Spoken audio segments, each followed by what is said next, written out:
O presidente da Câmara, Hugo Motta, fez um resumão. 5 horas e 33 minutos. Quem nos acompanha pela rádio, um rápido intervalo. Daqui a pouco espero vocês. Nas outras plataformas seguimos. Eles acabaram de falar para mim no meu ponto, não esquece da nossa horinha, do nosso intervalo, tal. O que eu fiz? Ia chamar no próximo assunto e não ia chamar o nosso intervalo. Desculpa, minha gente, cabeça de bagre. Vamos lá, vou conversar agora com o André Anelli, porque o presidente da Câmara, Hugo Motta, também fez um resumão do ano ali na Câmara. E ele disse que colocou o PL da dosimetria e cassou os mandatos dos ex-deputados Eduardo Bolsonaro e Alexandre Ramagem para limpar a pauta para o ano que vem. Conta essa história, Anelli. Pois é, Evandro, na avaliação do presidente da Câmara dos Deputados, Hugo Motta, essas pautas, dosimetria, também cassações de Alexandre Ramagem, Eduardo Bolsonaro, Carla Zambelli, Glauber Braga, tudo isso acabava contaminando a pauta do Congresso Nacional e poderia impedir o avanço de outras questões, muitas vezes até mesmo de maior interesse público, junto então aos parlamentares. Por conta desse raciocínio, Hugo Motta afirmou durante um café com jornalistas nesta sexta-feira que resolveu enfrentar todas essas questões mais polêmicas para começar o ano de 2026 justamente sem esse tipo de debate pela frente e principalmente sem um clima de animosidade entre os parlamentares. A gente relembra que no caso então de Eduardo Bolsonaro e Alexandre Ramagem, houve a decisão da mesa diretora da Câmara dos Deputados da cassação do mandato dos dois, justamente porque então houve um posicionamento prévio do Supremo Tribunal Federal nesse sentido e o presidente da Câmara dos Deputados, Hugo Motta, não quis contrariar o judiciário. Por outro lado, Carla Zambelli, a questão dela de cassação foi levada para o plenário da casa, os parlamentares em um acordo resolveram livrá-la dessa cassação. Isso não adiantou porque no final das contas já havia uma anulação horas depois do próprio STF no sentido de manter a perda do mandato parlamentar e Carla Zambelli acabou renunciando ao cargo, abrindo espaço então para o suplente. Em relação a Glauber Braga, houve uma surpresa, uma vez que horas antes da votação já havia o entendimento de que ele seria cassado por quebra de decoro parlamentar e nesse acordo que acabou livrando Carla Zambelli, houve também o livramento, por assim dizer, de Glauber Braga. Então, são questões que já foram enfrentadas e que na avaliação de Hugo Motta vão abrir espaço na agenda do ano que vem, que é mais curta por conta do período eleitoral, para que outras questões sejam debatidas. Evandro. Agora, Nelly, ele falou também sobre a operação que mirou hoje os deputados Sóstenes Cavalcante e Carlos Jordi.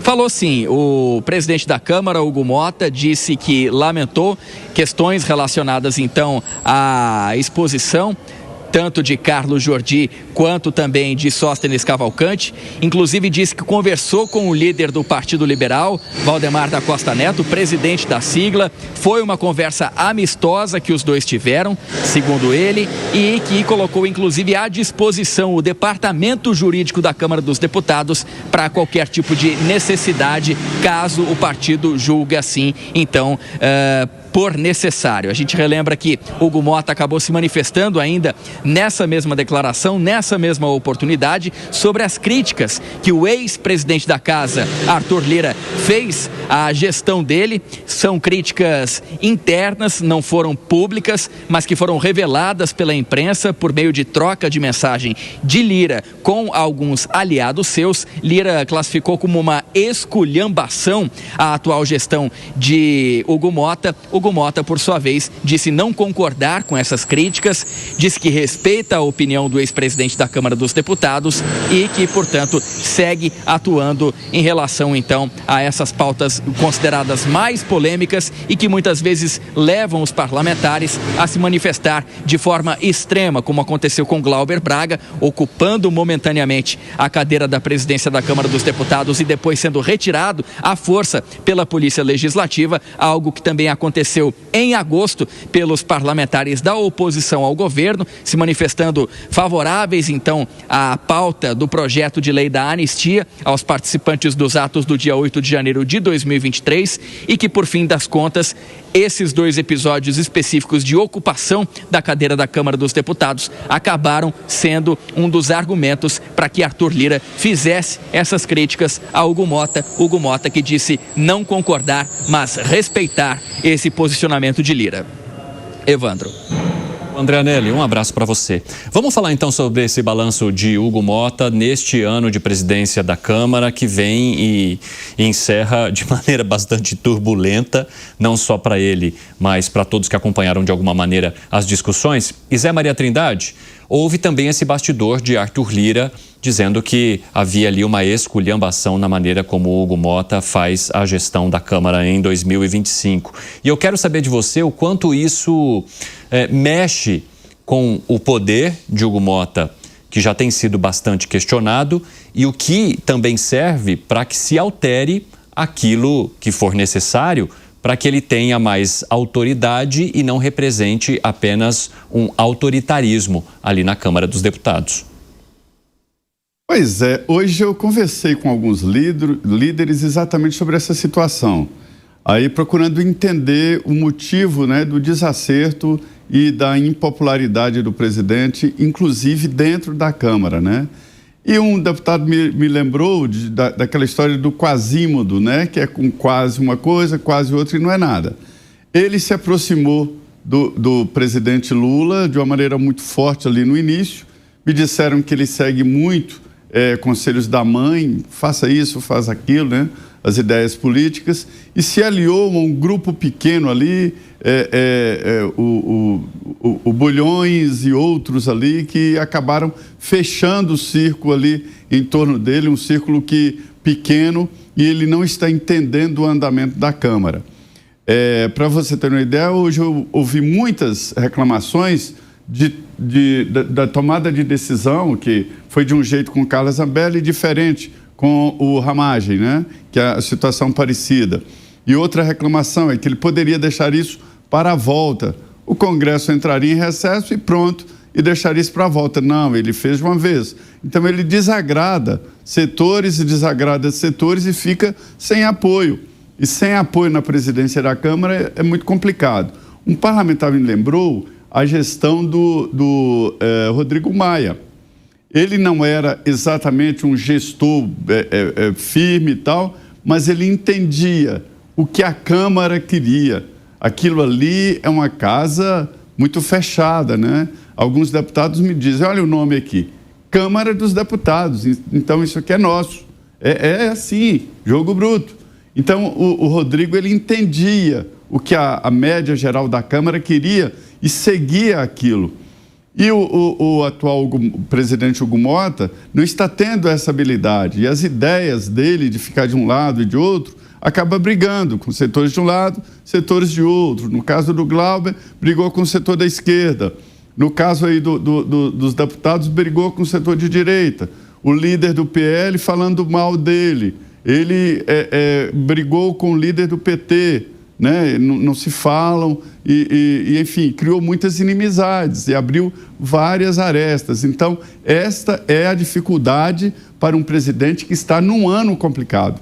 Esse ano foi muito complexo, muito complicado. Então, exigia dele uma ação muito mais ampla no sentido de defender a casa. Os deputados gostam de um presidente que defenda a casa.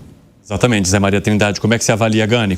Concordo muito com o Zé. Eu vejo que o grande erro do presidente da Câmara dos Deputados, Hugo Mota, foi oferecer tudo para todo mundo, né? Então, ele ofereceu promessas para a oposição, para o governo, foi eleito assim e, já assumindo o cargo também, Evandro, continuou prometendo. Então, isso, por exemplo, ficou muito claro em relação ao avanço do PL da dosimetria, eu não digo agora, mas eu digo lá atrás, né? Ao mesmo tempo, ele fazia um aceno para a oposição, que o PL iria avançar, e por outro lado, eu até falava também, né, se eu não me engano, em possibilidade de anistia, mas por outro lado também falava para o governo que não tinha nenhuma possibilidade de anistia. Então, enfim, ele prometeu coisas antagônicas. E, evidentemente, quem promete tudo para todo mundo acaba não tendo governabilidade. Errou também, né, em episódios específicos, quando ocuparam a mesa diretora da Câmara. Deveria ter sido, naquele momento, mais enérgico. Depois, no segundo episódio, usou força desnecessária, chamou a Polícia Legislativa, interrompeu, né, a transmissão. Isso pegou muito mal, porque você interromper a transmissão, né, é censura na mídia, é censura prévia isso daí, né? Censura prévia não, é censura mesmo. Então, acabou... as críticas aí do Arthur Lira acabam fazendo sentido, sim. Espero que 2026 ele tenha um ano melhor, que é claro, isso é bom para o país. Ô Piperno, o presidente da Câmara também diz que resolveu pautar o PL da dosimetria e as situações envolvendo os deputados Eduardo Bolsonaro e Alexandre Ramagem para limpar a pauta para 2026. Você entende que ele limpou essa pauta ou ele provocou bastante sujeira também nesse fim de ano mexendo com esses temas? Não, ele não quis limpar a pauta, ele quis limpar a barra dele, né? Depois de tudo que aconteceu em relação à deputada Carla Zambelli. Então, tentou aí entregar algo para o outro lado. Mas, veja, ele é alguém de comportamentos realmente muito erráticos. Você não consegue muita previsibilidade em relação àquilo que ele vai pensar, a linha de conduta dele.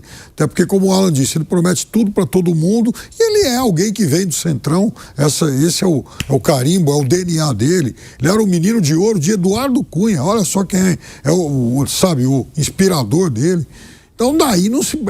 aí volta a velha frase do Barão de Tararé. De onde nada se espera, de onde não vai sair nada mesmo. E quando o Arthur Lira fica bravo, eu fico pensando o seguinte: até que ponto o Arthur Lira também está mais preocupado do que bravo? Porque a operação que teve como alvo a assessora dele na semana passada é algo muito sério. É óbvio que ele está fazendo cálculos, eu diria, bastante preocupados. Porque, veja, o deputado fala qualquer coisa, inclusive no momento em que é de alguma forma pressionado, né? Agora há pouco, começaram a vazar aqui nas redes sociais, estava olhando o Twitter, sobre declaração de bens que todos eles são obrigados a fazer o TSE quando são candidatos. Sabe quanto foi que o deputado Sóstenes Cavalcante declarou em 2022? R$4.900. Oh, Deus. Eu diria que ele é um caso de muita prosperidade, cara. Fala, moça. Bom, se nós ficássemos citando caso a caso que desmoralizasse aqui todas as instituições brasileiras, seja agora do Legislativo ou a própria fala do Judiciário, enfim, a gente precisaria de horas e horas. O ponto aqui é que eu acho que eu tenho por filosofia não acreditar nas palavras de políticos. O Hugo Motta, ele é um político de profissão, né? E, na minha opinião, político não seria uma profissão de carreira, eu quero dizer, né? Vem de outras gerações e ele se perpetua no poder aí, né? Então, eu fico imaginando, se alguém tivesse incômodo durante muito tempo e acordasse, visse os dois discursos, tanto dos ministros quanto do Legislativo, pareceria que o Brasil realmente é uma Suíça, onde todo mundo joga para si aquele mérito. Ora, uma das instituições salvou a democracia, então o Brasil é uma plena democracia. Enquanto isso, no Legislativo, ora, limpamos a pauta, está tudo redondo, vamos todos passar um Natal e um Ano Novo maravilhoso. E nós esquecemos que pequenas coisas que passam no dia a dia normal, porque infelizmente o ser humano naturaliza absolutamente tudo para evitar a dor, a gente esquece que muitas coisas que acontecem no dia a dia estão jogando o que eles chamam de democracia fora. Desvios bilionários de velhinhos que passam batido, envolvendo grande parte da cúpula, o estouro de um grande banco envolvendo praticamente todos os políticos, ministros que são próximos a donos de banco que simplesmente estouram, ou o próprio Legislativo como um todo pegando mais de 60 bilhões de dinheiro público e achando isso